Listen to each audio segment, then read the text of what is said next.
Hello everyone, তোমরা কেমন আছো? আশা করি সবাই ভালো আছো। আমি হলাম স্নেহা। তো আমার নতুন ব্লগে তোমাদের সবাইকে ওয়েলকাম।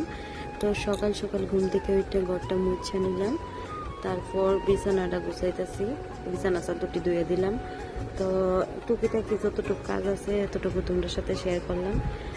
টিভিটা একটু চালাইলাম, টিভি দেখে একটা কাজ করতে আমার ভালো লাগে, তো টিভিটা চালাইলাম, বিছানা চাদরটা একটু গুছাইতেছি। কিছুদিন ধরে শরীরটাও ভালো ছিল না, তো ভাবি ব্লগ ভিডিও শুরু করুম, ভিডিও পোস্ট করুম, কিন্তু ওই সময়টা পাইতেছি না। বা নিজের ভিডিও বানাইলেও কথা শুনি না, আবার কেমন নিজের কাছে কেমন লাগে, মানে ছাড়তে ইচ্ছা করে না, শুনতে ভালো লাগে না। বা ভিডিও আস্তে আস্তে সবই ঠিক হয়ে যাবে জানি। তো এখানে তো আমি বিছনার যাবতীয় বালিশের ডাকনা দিয়ে সব কিছু লাগাই নিলাম। তো এবার সব কিছু গুছাইলাম।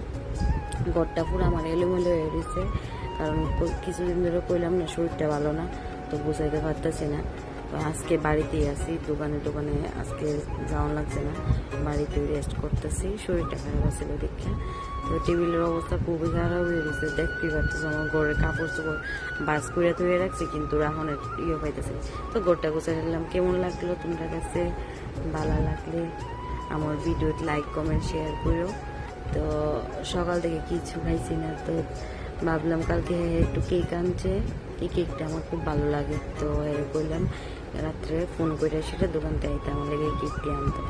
তো সকালে কিচ্ছু খাইছি না, ওখানে কেক খাইলাম। কেকটা আমার খুব প্রিয় এই জিনিস, কেকটা আমার ভালো লাগে। যদি আমার ভিডিওর মাধ্যমে কোনো কিছু খারাপ লাগে, আমার কথাবার্তা, তোমরা আমার মাফ করে দিবে। তো এতটুকুই, টাটা, বাই।